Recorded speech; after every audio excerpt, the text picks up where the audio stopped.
Hello everyone. It is also worthwhile to talk about what are the factors to consider when choosing a journal for your manuscript. Certainly, we all think that our study is very important, is one of the best in the world, and that it deserves to go into a top tier journal. Now, while that is good thinking, we also have to be realistic about how far it can go, because in doing so, it not only saves us a lot of heartache or disappointment, but also time in preparing for the submission and the potential rejection, and then you have to recraft your abstract and your cover letter to submit to another journal. So therefore, it is very important that you choose the right journal from the get-go to minimize the potential time being spent in the whole submission process. So the first thing to consider, in addition to the obvious impact factor, would be the aims and scope and the readership of that journal.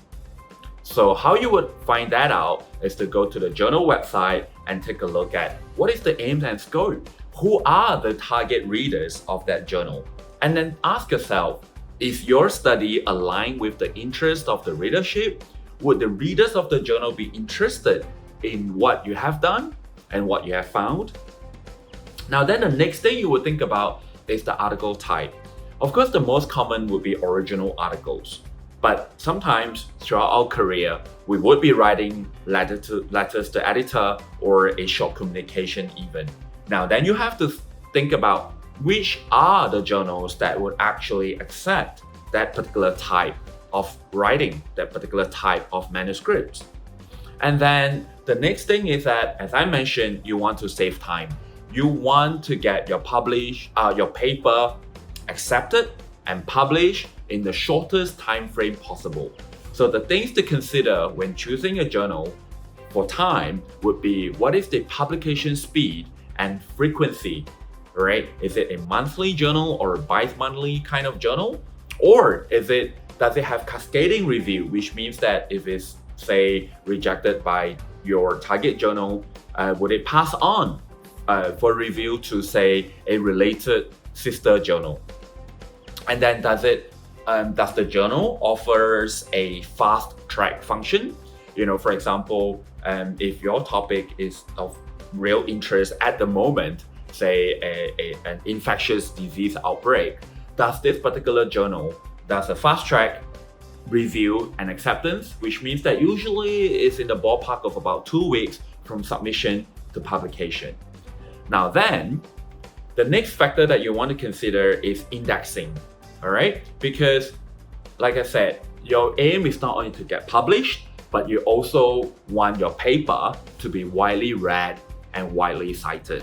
So it is therefore very important to look into where and how broadly the journal of your choice is indexed in the database.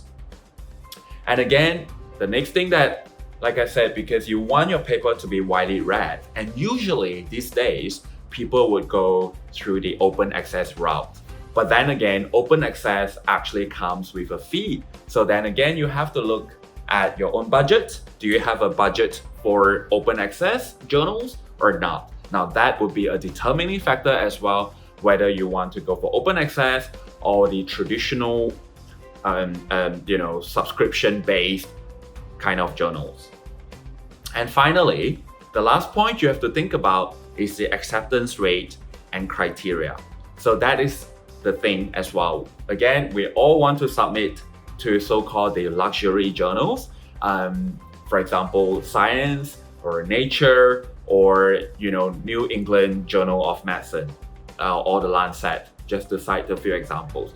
But do you know that the acceptance rate for a luxury journal is actually only about 5%, which means that 95% of the papers do get rejected.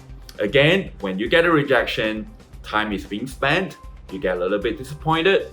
So realistically, if you think that your study and your findings are not in the range of a top tier journal, then perhaps you should, not perhaps, but actually you should just skip that step and go for something more realistic within the range of a good impact factor.